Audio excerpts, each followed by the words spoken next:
Vamos lá, boa noite. Boa noite. Então, como vocês sabem, o tema da aula de hoje é decolonialidade, né? Decolonialidade e educação matemática. A gente tinha um texto de referência que espero que vocês tenham lido, mas a gente vai falar um pouco sobre ele. E a gente, antes de continuar, né, a gente teria dois convidados na aula de hoje que são coautores comigo daquele texto. Um é o Everson que está aqui, o outro é o Diego, que não pôde vir porque ele ficou doente e estava programado para vir, mas acabou na última hora não conseguindo vir. Então eu vou deixar o Everson se apresentar primeiro, ou que a gente começa a falar. Pessoal, boa noite, eu sou o Everson. O Vitor falou assim, eu vou falar de coisas legais lá na aula, vamos lá, para a gente se reunir. E a gente teve esse trabalho junto com o Diego, né? Foi um trabalho de parceria, eu, o Vitor e o Diego. A gente achou que seria uma ocasião legal para a gente juntar aqui, até falar dos bastidores do artigo, como as coisas aconteceram e tudo mais, tá? Então, assim, só para situar, assim, eu sou professor de matemática, né? Trabalho no CEPEC desde 2008, época que eu já era aluno do Vitor aqui. O Vitor foi meu orientador no mestrado, que eu terminei em 2010. Aí depois eu fui fazer um doutorado e me orientou no COICOP, depois a gente trabalhou junto aqui também no programa de pós-graduação. A gente teve a felicidade de conhecer o Diego, que entrou para fazer mestrado, fez o doutorado aqui, orientado por mim pelo Vitor. Mas eu orientado por mim pelo Vitor mais ou menos. Eu mesmo mais aprendi do que ajudei o Diego. O Diego é um cara assim que tinha muitas ideias e sempre propunha coisas. Boa noite. O Diego sempre tinha muitas ideias e propunha coisas novas de literatura diferentes e tinha alguns insights assim. E o Diego também, assim, da experiência dele de sala de aula, a gente vai comentar isso, nesse artigo emerge muito dessa experiência de sala de aula. Então é um pouco esse o contexto dessa parceria, tá? Pois a gente fazia junto aqui, trabalhava junto aqui na FRJ, e depois durante a pós-graduação do Diego, tanto no mestrado como no doutorado, esse artigo especificamente é uma função, é um recorte da tese do doutorado do Diego, é uma parte. Nasceu um pouco dessa parceria aí entre eu e o Diego, esse trabalho. Então é isso, assim. Em resumo, como o Ellison falou, ele foi meu orientando de mestrado já há bastante tempo. Ele para mim não é tanto tempo assim, para vocês E depois eu e ele fomos co-orientadores do Diego na tese de doutorado. E o texto que a gente vai discutir hoje é um pedaço dessa tese de doutorado do Diego, que fala sobre decolonialidade em educação matemática, e ao longo da conversa de hoje a gente vai contar para vocês um pouco o que quer dizer isso, né?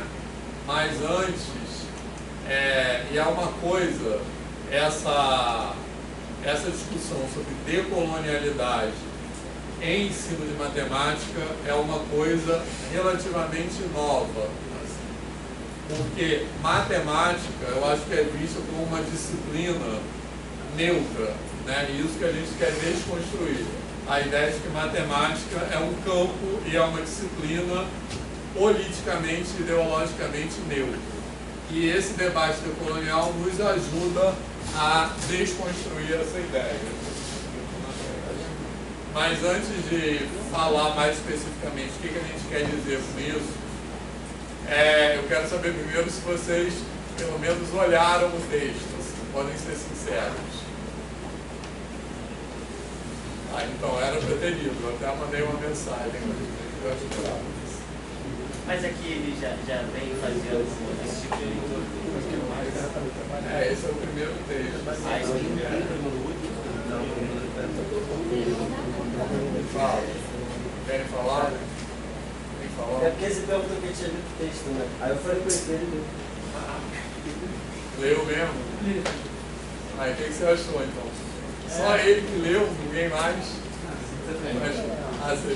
Então fala um pouco, o que vocês acharam? Achei a abordagem a questão deles colocarem como se fosse uma entrevista, né? E fazer a abordagem do texto em cima das entrevistas. Achei bem interessante porque, igual a gente estava falando das outras aulas, né, sobre o ensino da matemática, do jeito que ela é ensinada, de uma maneira assim, talvez um pouco que não é muito bem o que é hoje, né? Não é muito diversificado. E aí isso foi uma tecla que bateu bastante nesse texto, né? Que, tipo, hoje a matemática fica com um olhar, os estudantes, né, ficam com um olhar meio de medo na matemática por causa disso, né? Porque é vista como um monstro, né? Igual os desenhos tá no texto até. E aí é por isso, né? Porque o jeito que é ensinado faz com que as crianças, os estudantes, fiquem com esse medo, né? Já entra todo mundo falando, não, você tem que aprender, você tem que saber, e aí a criança fala, puxa, tem que saber, mas aí é difícil para ela por causa disso também, porque já vem com essa pressão. E o ensino do jeito quadrado que ainda aí a criança fica com esse pensamento de monstro, né, que é a matemática. Você tem que aprender, se não aprender você é burro, né? Exato, se você sabe matemática inteligente, se não sabe é burro. Então, eu até fazendo uma pergunta para ele, o seguinte, eu não Qual é o seu nome mesmo? Carlos, e você? Oi? Davi. Davi. Vocês dois são do bacharelado, né? Não, cara, não vou esquecer o nome. Mas eu não fiz matemática, eu não sou matemático, eu fiz licenciatura. Mas em geral para a sociedade, você fala, faço matemática, eu faço licenciatura em matemática, é meio que fosse a mesma coisa, né? E vira pra galera, você faço matemática. Aí a galera, como se aquilo ali fosse um critério de validação de genialidade. Vocês não fazem por isso, não? Sim. Alguém fala assim, vocês fazem matemática, mas isso é limitadinho, né? Não são, né?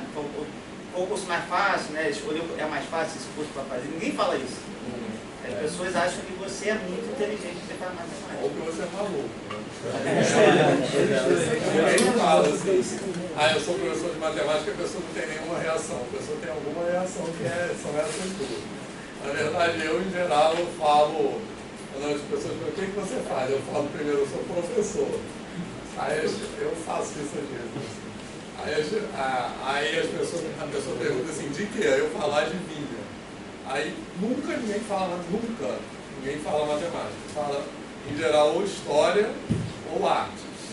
Eu fico de arte.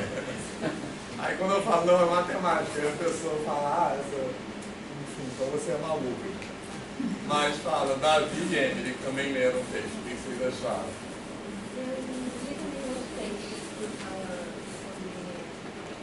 A história que conta no documental, a história que a gente aprende na escola e a história que realmente sabe? E é uma parada muito... Bizarro. Tipo assim, a gente ficou a vida inteira ouvindo, nossa, São Pedro, caramba, que legal. Ele falou, ele foi a independência do Brasil, e a princesa Isabel, caraca, olha o que ela fez, assim, é legal. E tipo, não é isso, não sabe que não é isso. Então é uma parada que mexe muito, sabe? Tipo, acho que esse texto foi bem importante também. Também tinha o enredo da Mangueira, bem legal. Que tá aqui nesse... Achei irado.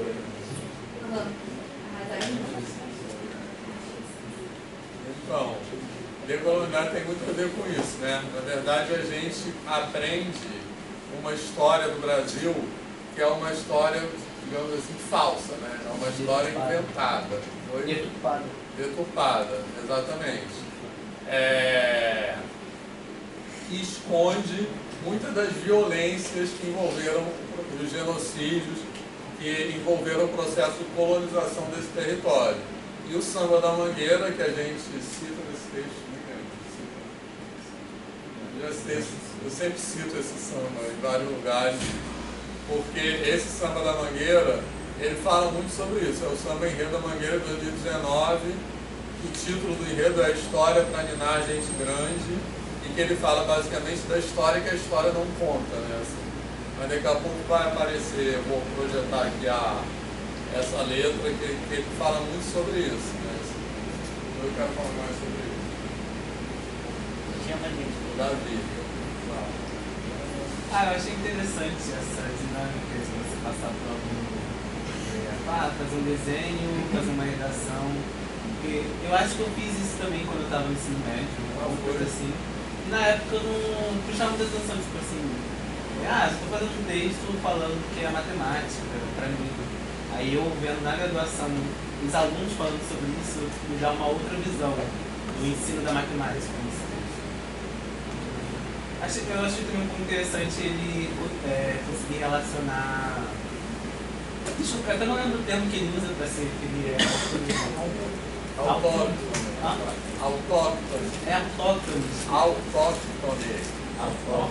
É esse termo. Originários. De conseguir relacionar a redação das crianças com a redação que pode falar os indígenas fizeram. Também acho que sozinho eu não teria pensado nessa correlação assim. Exatamente. Então essa palavra autóctone quer dizer basicamente originário da terra, né? Originário daquele território. E a gente optou em usar essa palavra no texto porque quando a gente vai discutindo essa coisa sobre decolonialidade, a gente aprende que a gente não deve usar certos termos, né?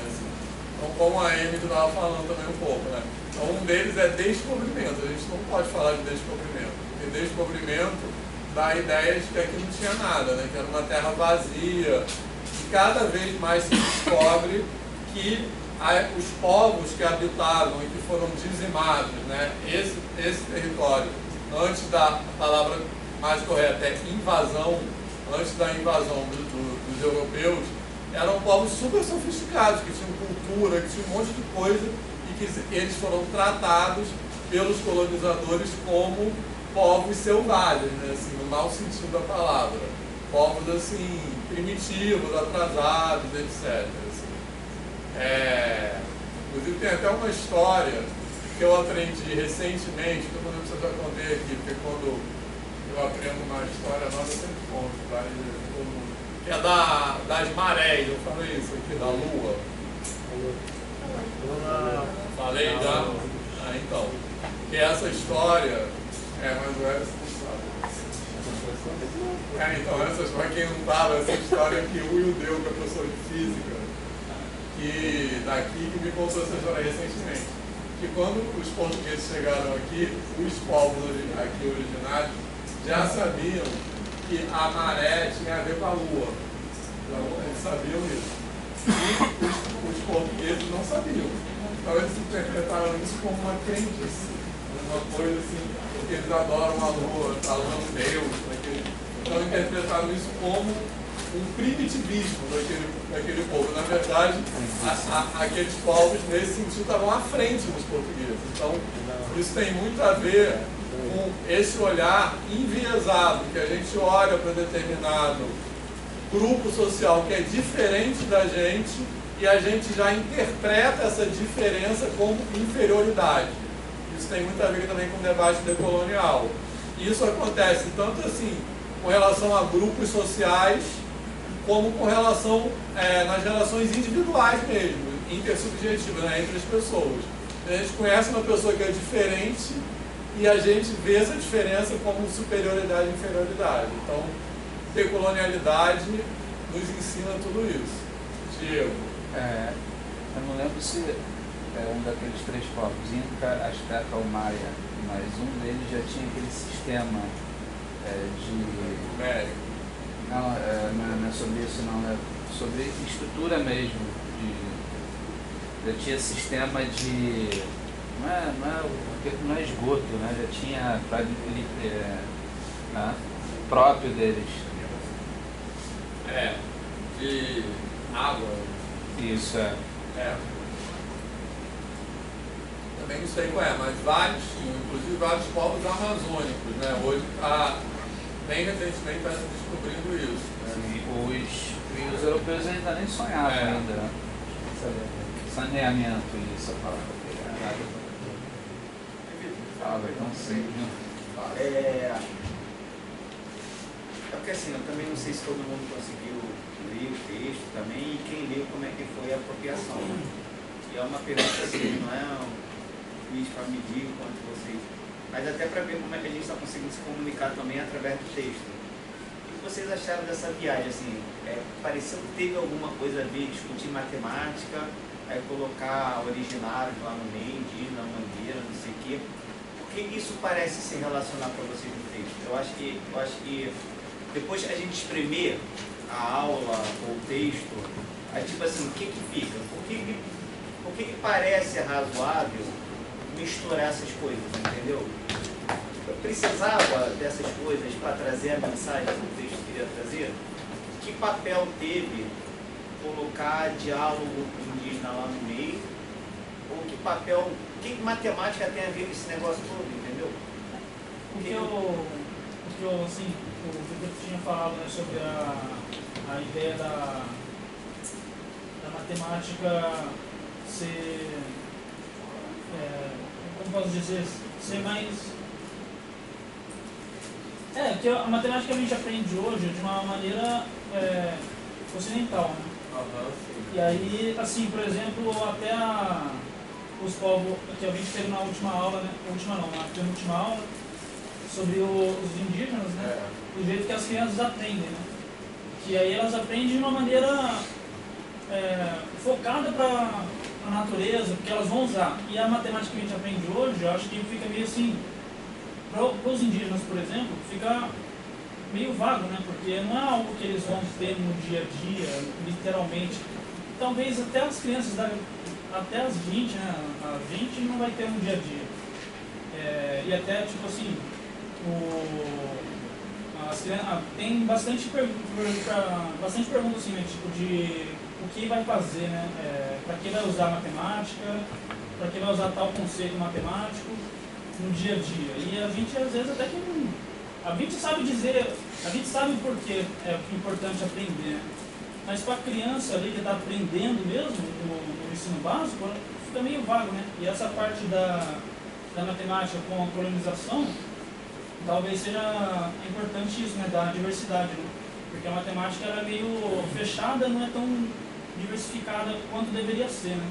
E aí eu acho que seria essa parte da colonização dos povos indígenas seria importante, né? Dessa mudança talvez da matemática para conseguir agregar de uma maneira correta, né?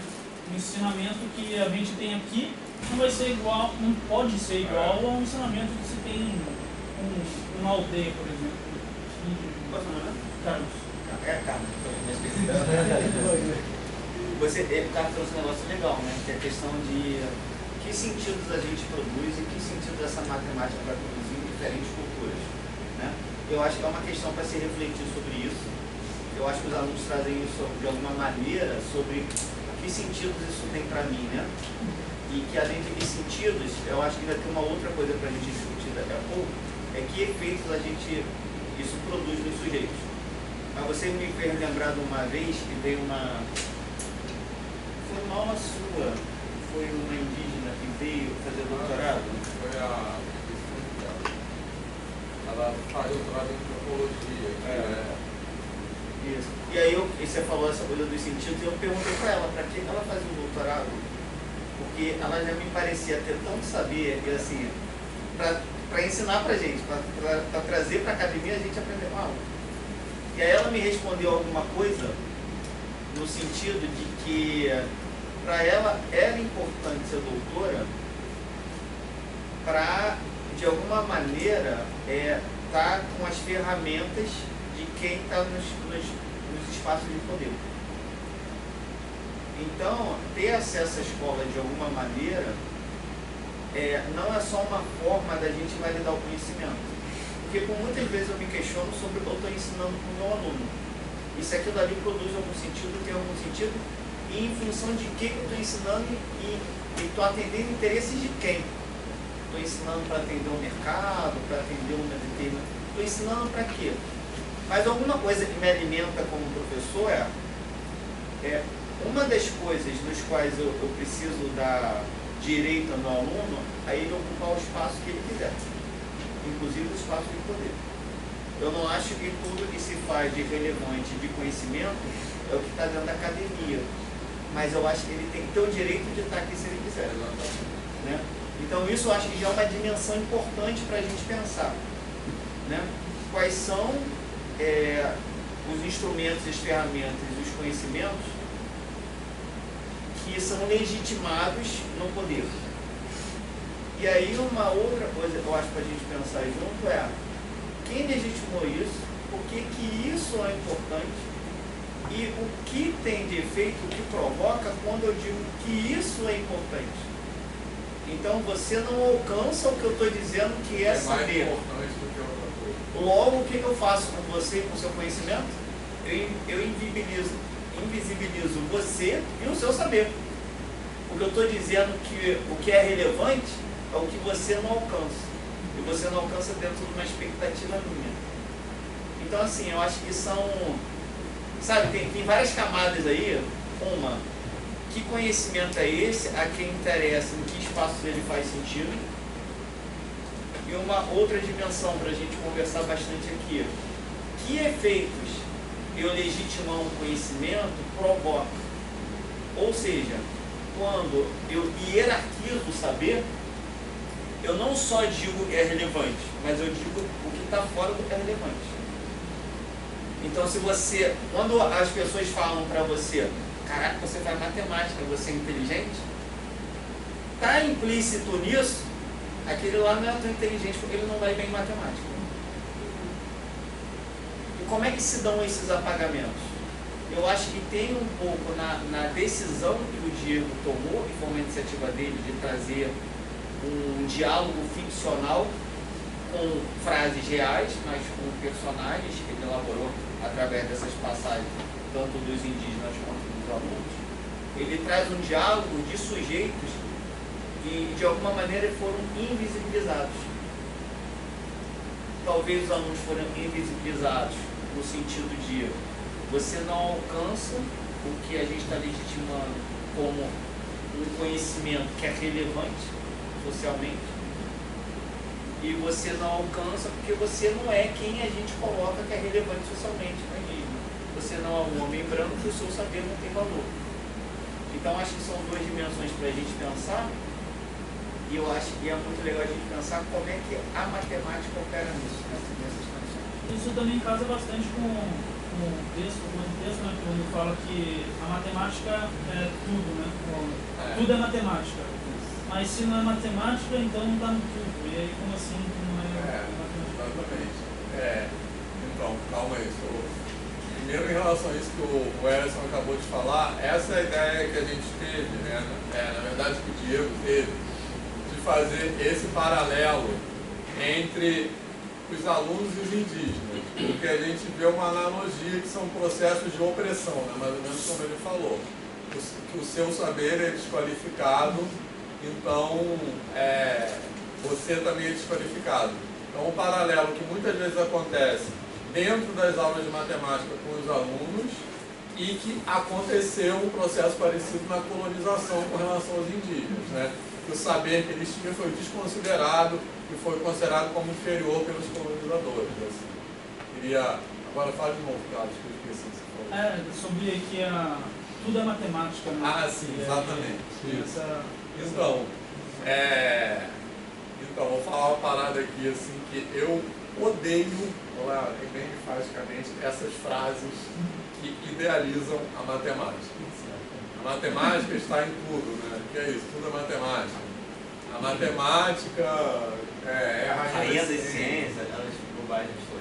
eu acho isso um absurdo. Assim. Eu acho que essas frases, primeiro que elas colocam a matemática num lugar que não é o dela. Assim, exatamente como o Carlos estava falando. Se você fala que a matemática que a matemática está em tudo, então também como o Ellison falou um pouco, a gente tem que estar fora desse tudo. Então aquilo que não é a matemática não tem valor, né? Assim, porque se a matemática está em tudo, então o que não usa matemática não é nem uma coisa, né? Assim, isso não é nem uma coisa legítima de ser estudada. Então, eu acho que tem duas coisas importantes para a gente entender historicamente aí, tá? Primeiro, e a decolonialidade, que daqui a pouco vou mostrar algumas citações de alguns autores explicando melhor o que a gente quer dizer por colonialidade e decolonialidade. Mas primeiro, o que esse debate decolonial nos ajuda a aprender é que a gente está acostumado a pensar na Europa como berço da civilização, digamos assim, né? Com a Europa, por exemplo, nos tempos da colonização, quando aconteceu a colonização, a Europa tinha uma civilização mais avançada que as outras e que a Europa meio que civilizou o mundo, né? A gente está acostumado a gente tem contato um pouco com essa versão da história. E essa versão da história, ela é falsa, ela é inventada pelos próprios europeus, entendeu? Então a gente sabe que isso não é verdade, assim, pelos exemplos que nós acabamos de dar, que o Diego falou, que essas culturas não tem uma linearidade, não tem uma hierarquia, né?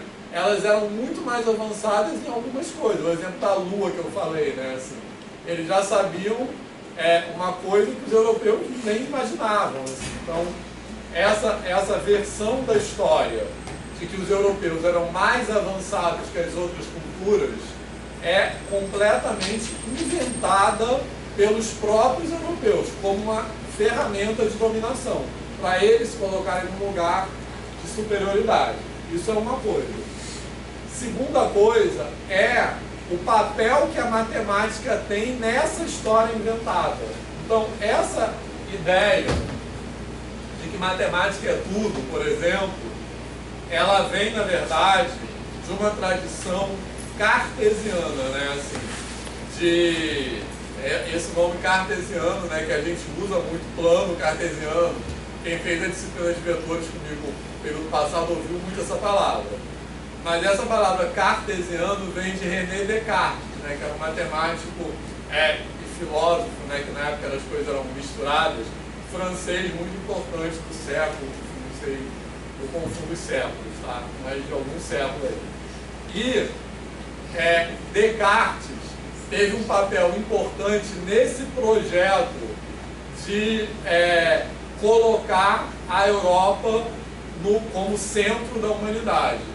E uma coisa que Descartes falava, que tem muito a ver com isso, que a matemática está em tudo, que a matemática é tudo e tal, é que só é passível de ser entendido aquilo que pode ser quantificado, né?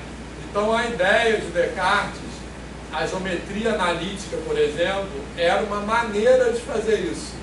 Era uma maneira de quantificar a geometria, né? Porque a geometria até então, não necessariamente a gente lidava com números em geometria. Então o que Descartes faz? Ele coloca a geometria euclidiana, estudar a geometria por meio de coordenadas, né? Assim, e ele faz isso porque ele defende que sem isso o estudo da geometria seria impreciso, né? Então isso está dentro desse projeto de que só pode ser sabido o que pode ser quantificado, né?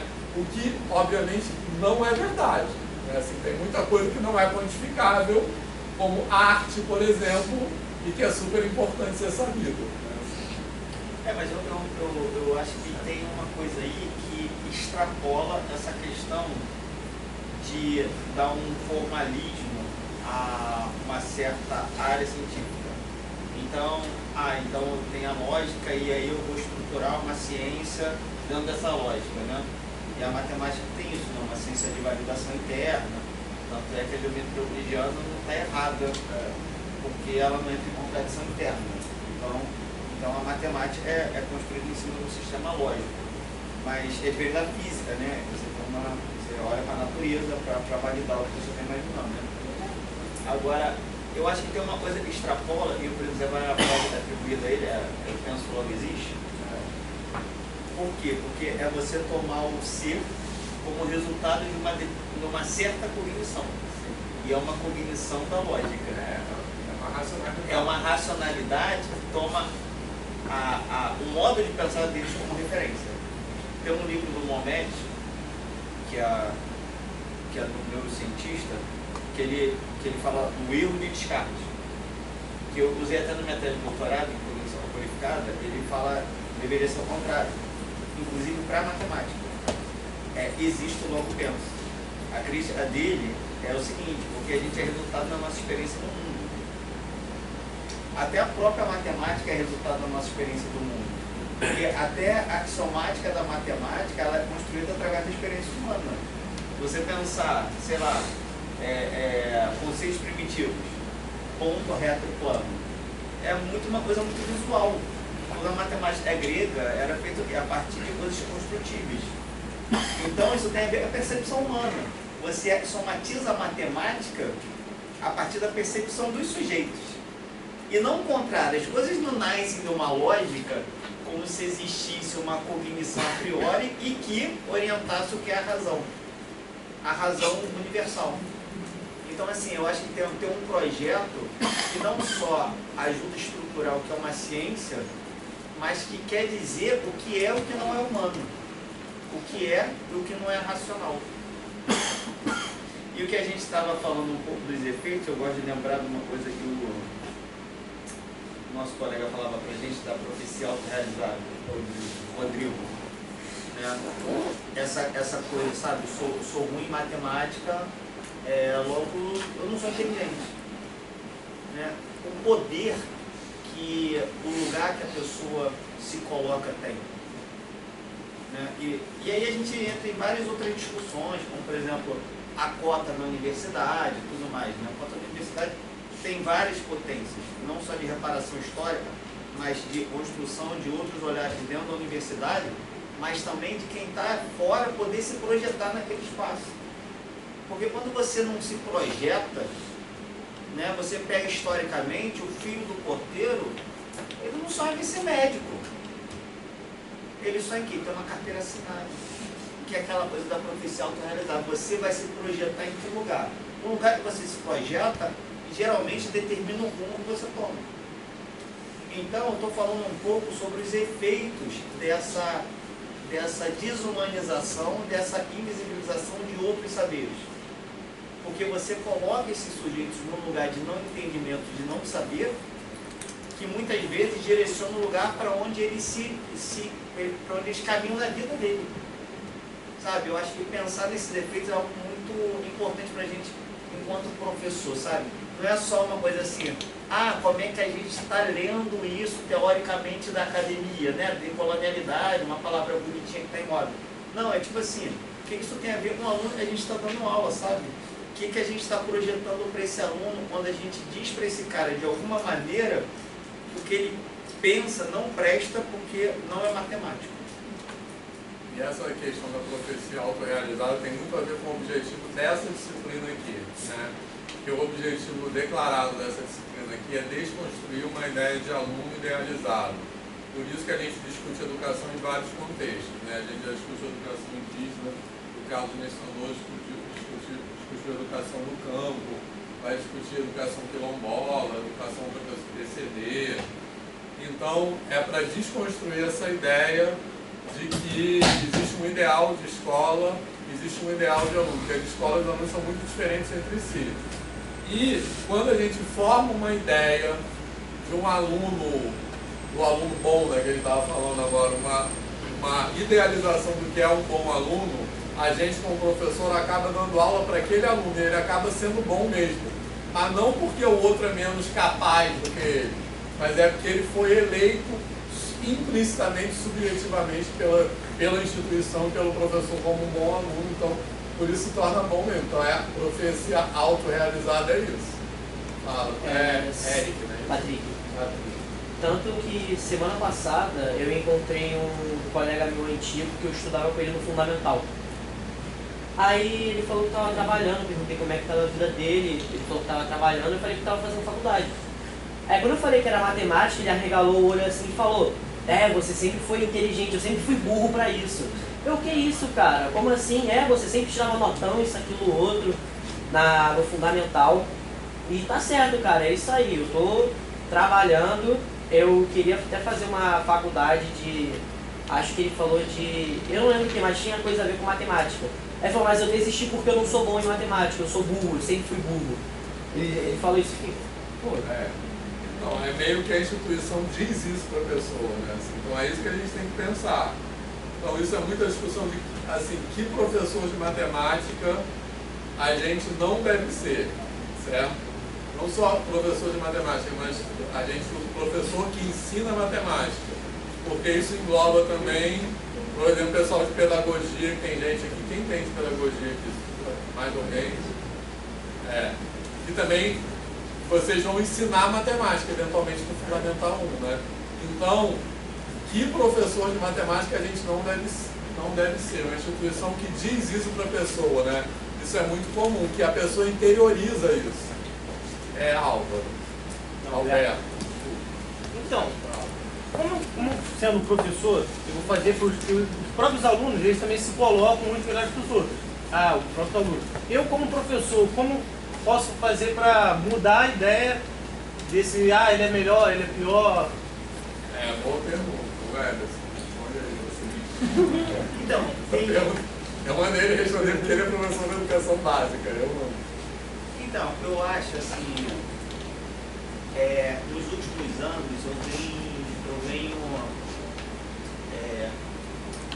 ficando muito vigilante em certas coisas das quais a gente está dentro, né? Porque a gente está dentro de uma engrenagem que, quer queira, quer não, a gente participa de alguma maneira, né?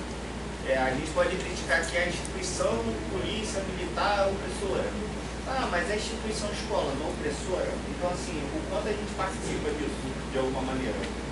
Então, eu tenho algumas coisas nas quais, assim, hoje já são muito naturais para mim, mas há um tempo, de um tempo para cá, eu vim percebendo o quanto isso não é natural para outras pessoas. Então, por exemplo, uma postura muito implícita que eu percebo, eu trabalho na escola técnica. Às vezes eu percebo uma postura implícita de desqualificação de outras áreas. Isso para mim já é uma coisa gravíssima.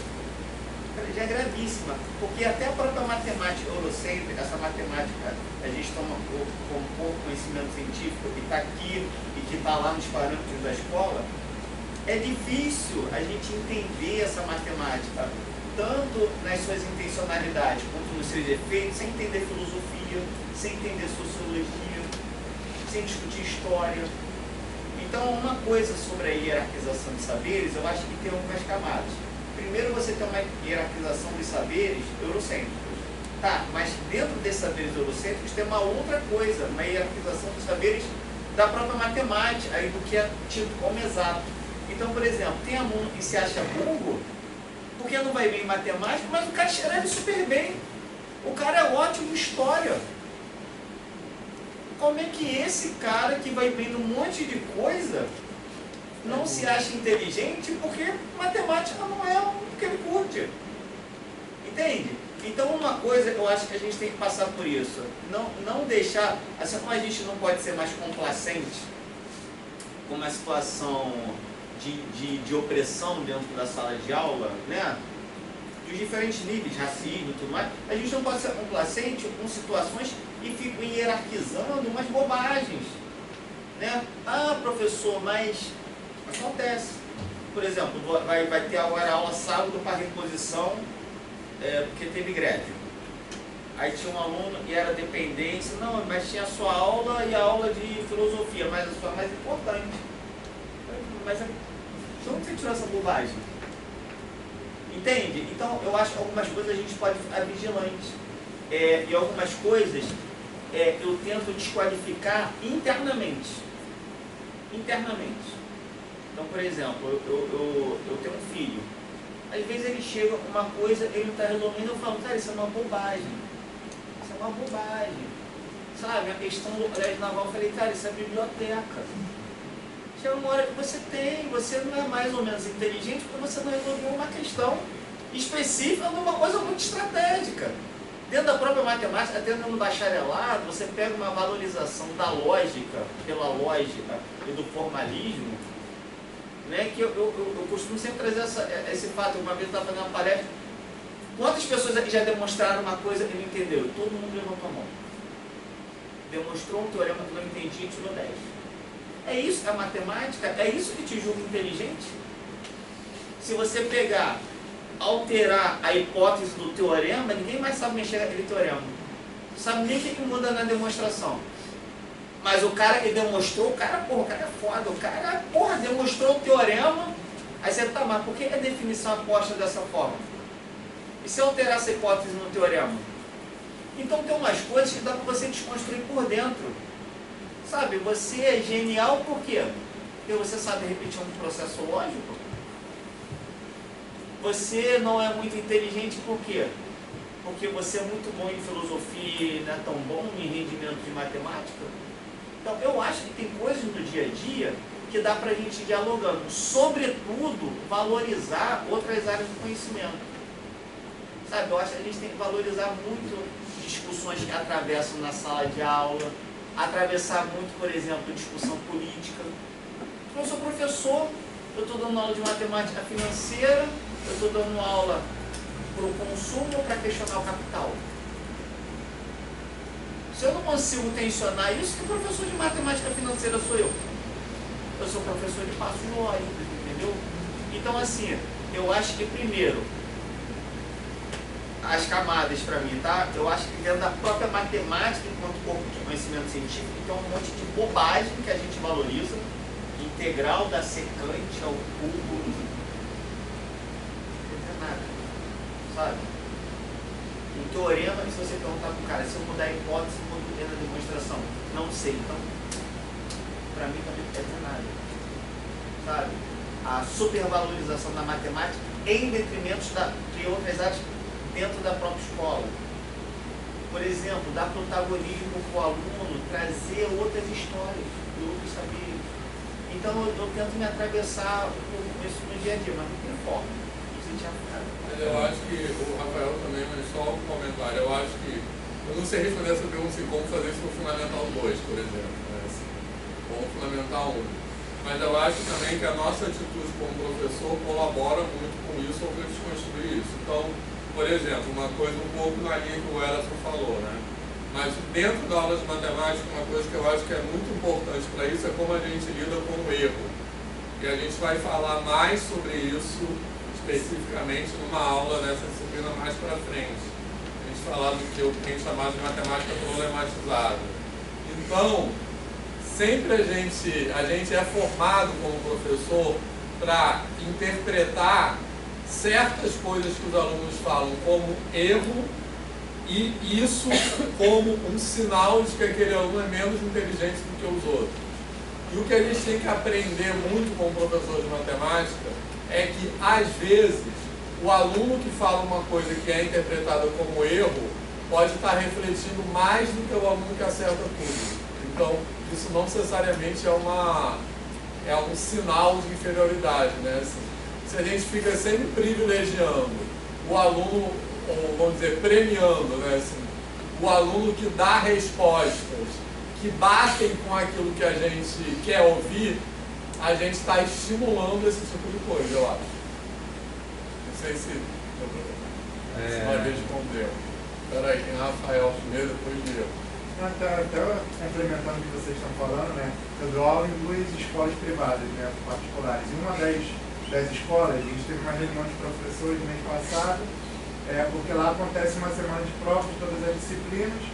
Aí a direção falou pra gente, né? Por favor, não atrasem as notas, colocar no sistema, correção, e pediu para os professores de matemática e de redação ficarem na sala. Saíram os outros professores e o que foi passado para a gente da direção é que, principalmente, matemática e redação não poderia atrasar um dia, que são as matérias que os pais mais cobram no nota para a direção. Então, assim, eu vejo que é uma coisa que furou a bolha, está implícita até nas famílias, sabe?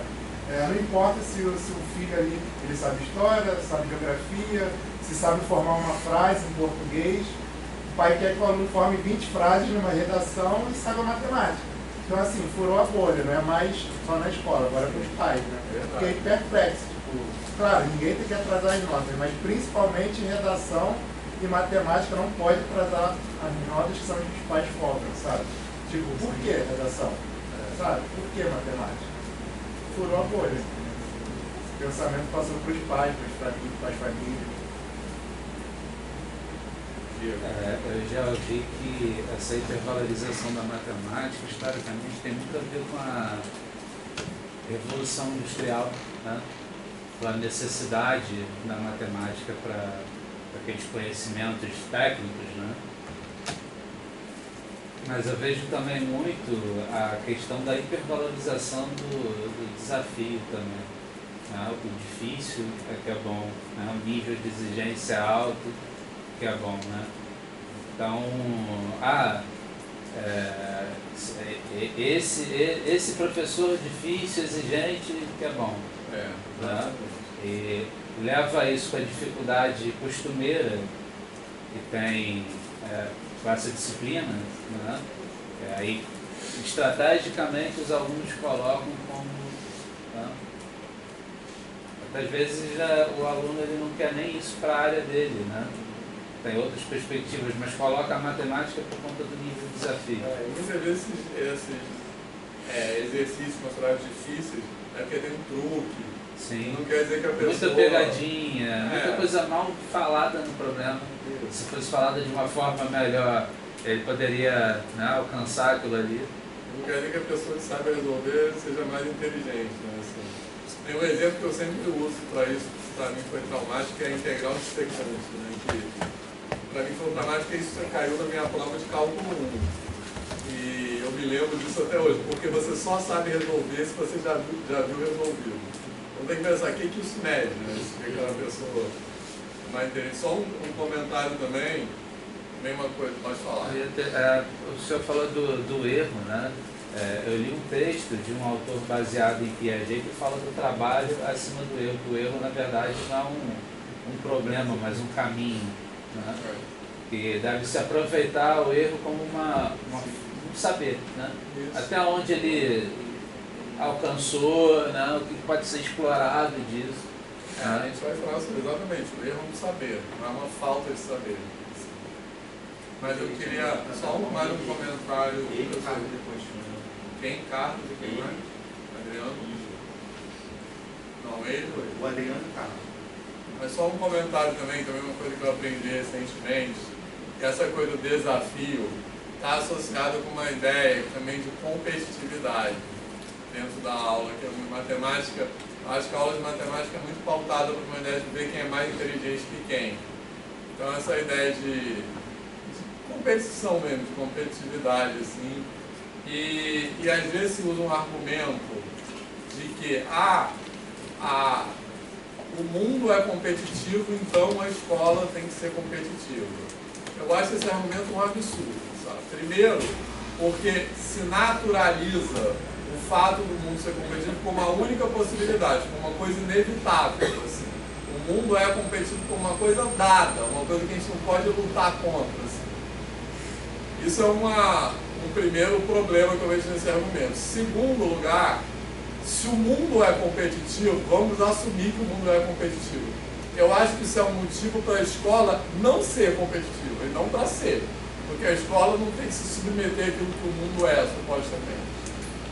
E uma terceira coisa, isso que eu aprendi recentemente, que eu achei muito foda, assim, que às vezes se fala assim, o ser humano é competitivo por natureza, né? A gente fala isso às vezes, assim, as pessoas são competitivas. E outro dia eu assisti uma palestra de uma professora que é uma neurocientista da UF, depois eu posso até mandar um texto que ela fala sobre isso um pouco. Chamada Letícia de Oliveira, e ela falou que esse argumento de que o ser humano é competitivo, biologicamente não poderia estar mais errado, porque o ser humano como animal é o contrário disso, né? Assim, como animal, entre os animais, o ser humano o Homo sapiens, né, é classificado como um animal, esqueci o termo que ela usou, ultra sociável. O que quer dizer um animal ultra sociável, assim? Que é um animal que ele morre se ele estiver fora do grupo social. Tem animais que vivem sozinhos a vida inteira, que caçam, sei lá, que é onça, sei lá, estou chutando, né? Que vivem só, que eles são biologicamente feitos para viver sozinhos. O ser humano, se você tirar do grupo social, o ser humano morre, ele depende do grupo para viver. Por isso que ser excluído, né, a sensação de exclusão do grupo, é tão dolorosa, porque ela ataca assim, a nossa natureza biológica mais básica. Então ela falou que o ser humano não é competitivo por natureza, é ao contrário disso. Isso eu achei muito... Eu sabia disso biologicamente, obviamente, mas eu achei bem impressionante. Tem agora, Adriano. Tá. Então, não, é só para dar colocar um negócio, o professor tinha falado sobre a pergunta de um aluno que talvez não entendeu, né?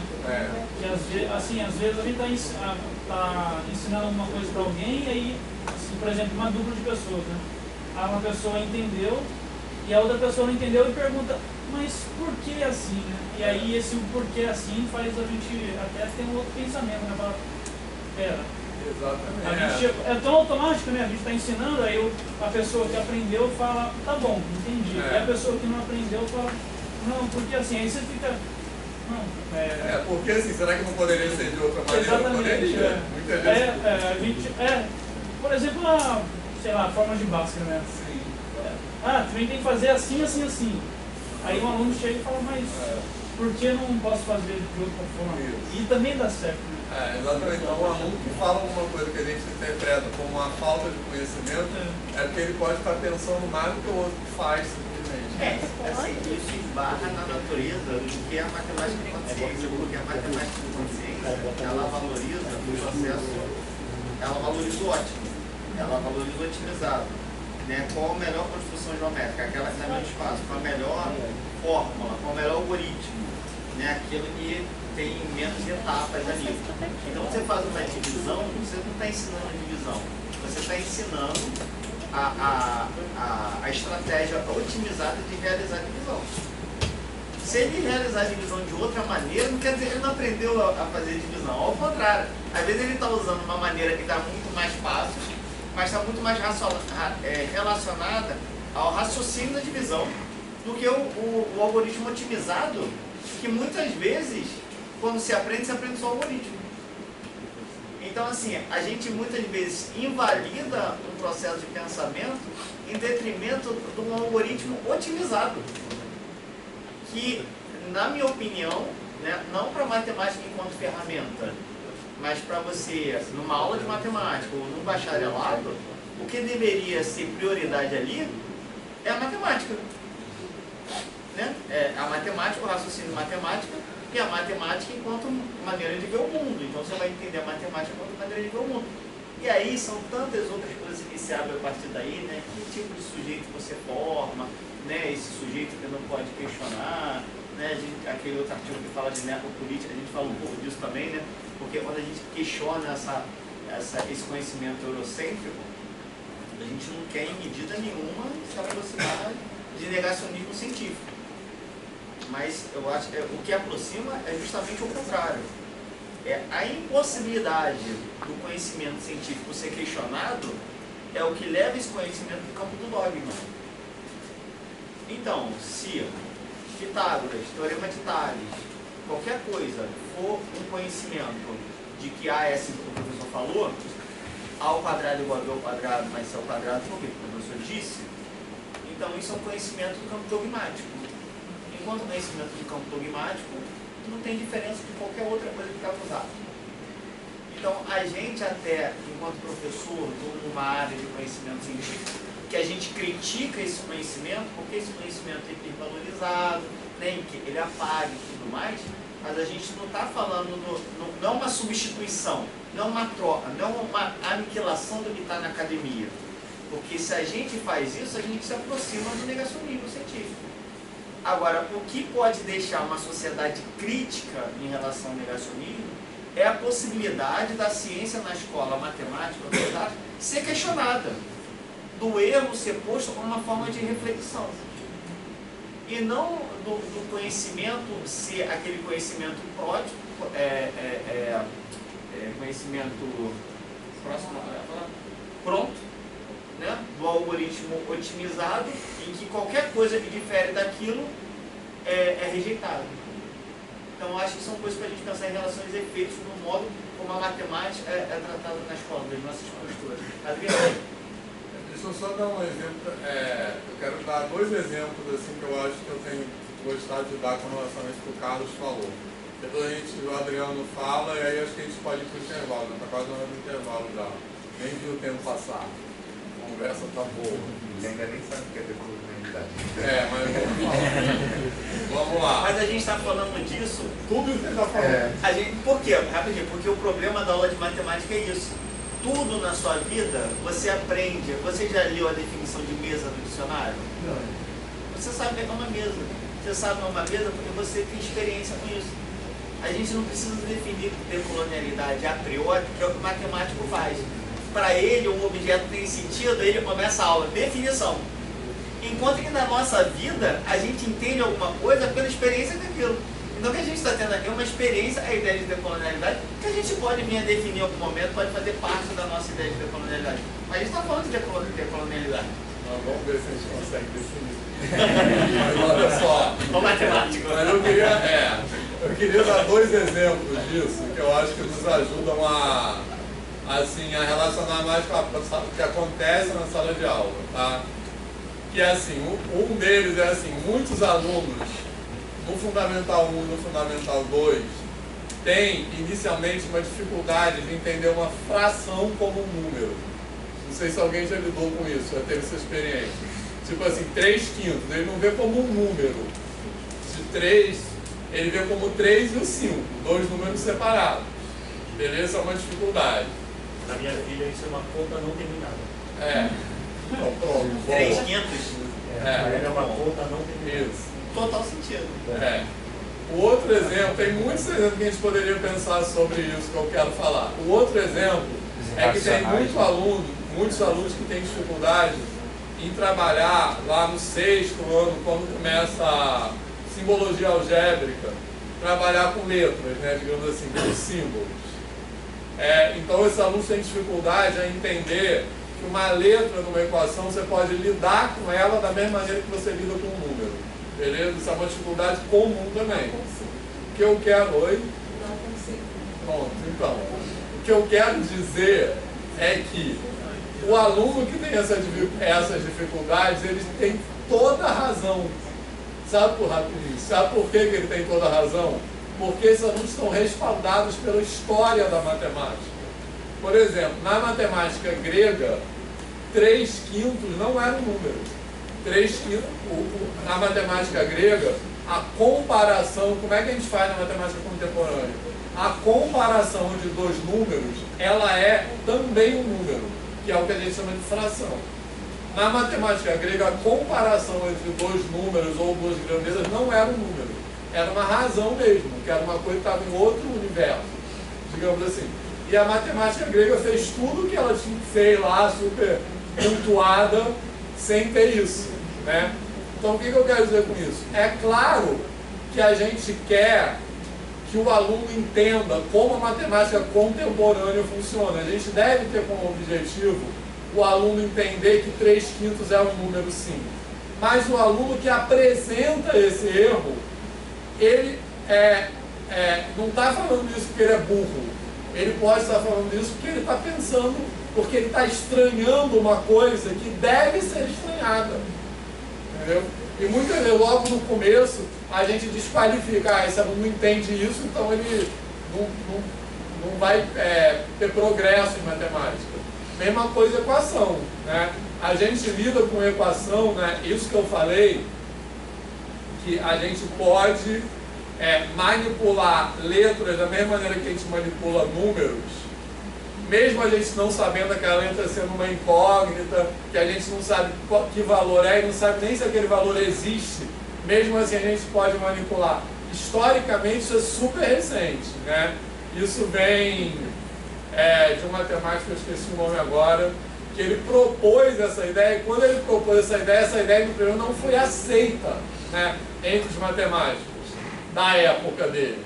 E esses matemáticos da época, eles não aceitaram porque eles são burros, não é assim.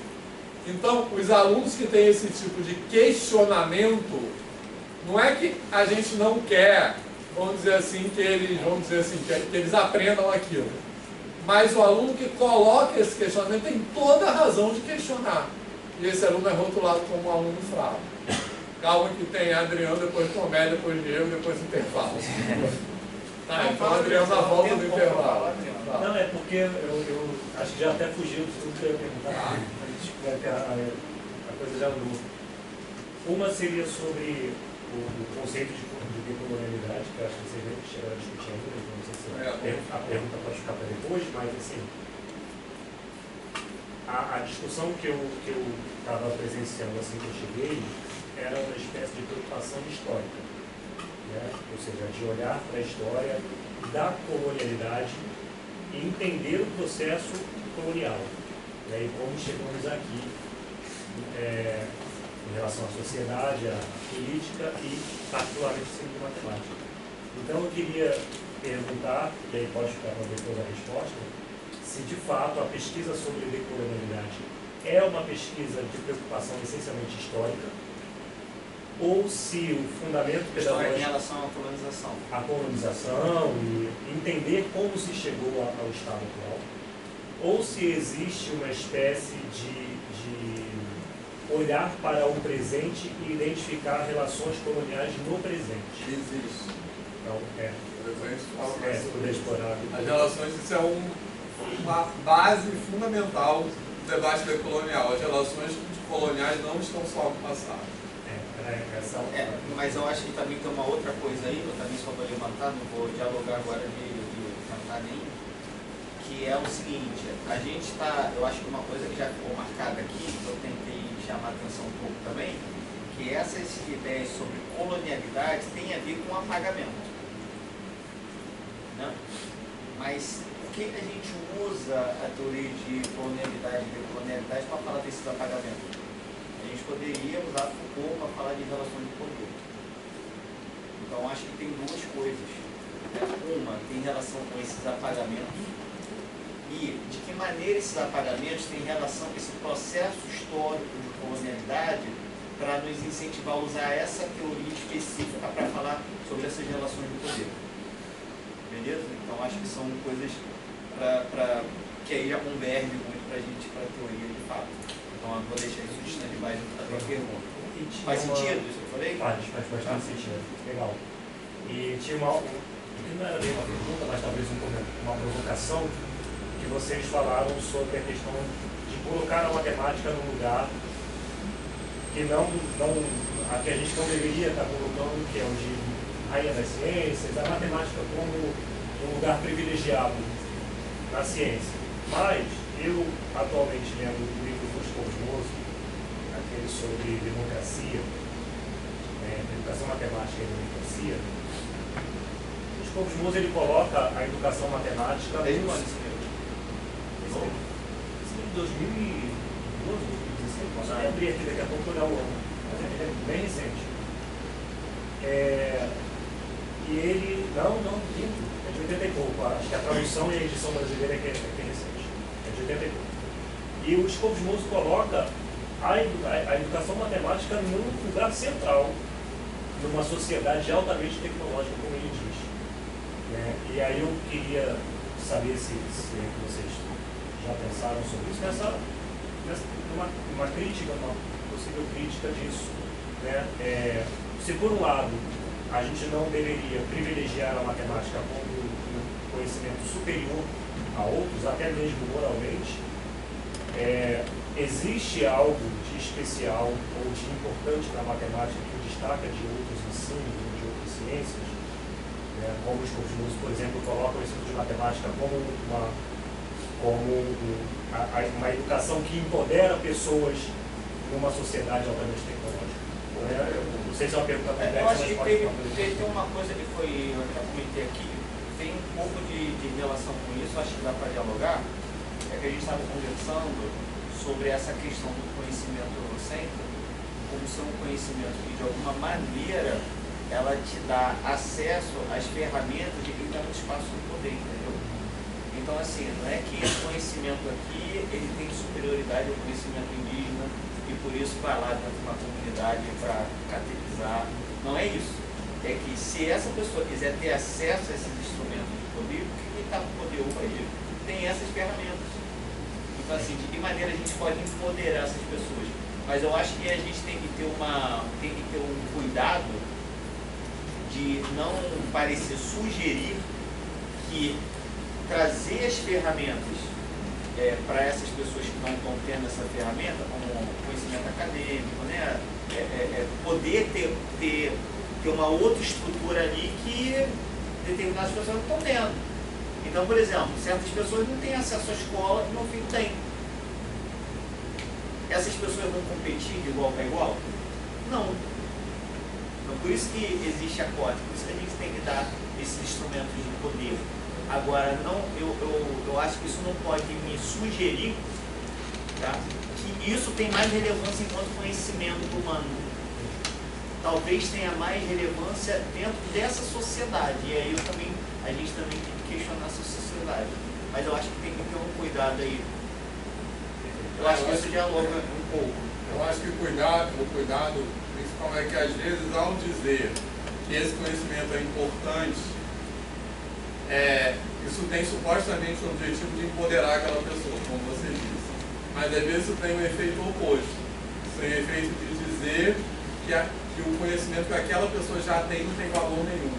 De colocar um outro conhecimento que é apontado como importante, como um conhecimento que aquela pessoa nunca vai atingir.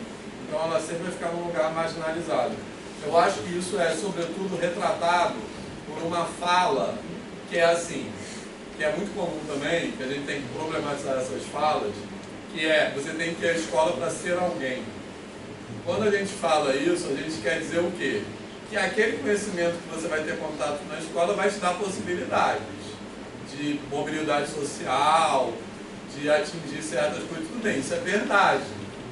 Mas não é verdade que é a escola que te faz alguém. Todo mundo é alguém, você já é alguém, entendeu?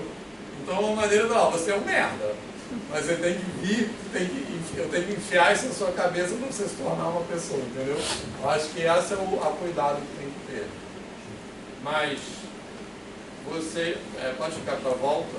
Eu acabei esquecendo. Muita coisa eu fui envolvendo. Eu de vez em quando pego o celular aqui que eu vou anotando o que eu quero comentar, porque a gente esquece. Não pode ir rápido, até porque tem hora do intervalo por causa do RU. Eu vou encurtar. Eu vou encurtar, porque vou tirar as outras duas e deixar só uma pergunta. Eu não entendi a questão do símbolo para substituição, é isso? Na volta eu falo. Tá. Então vamos lá. 15 minutos.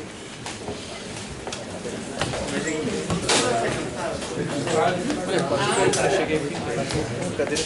Vamos pra cá.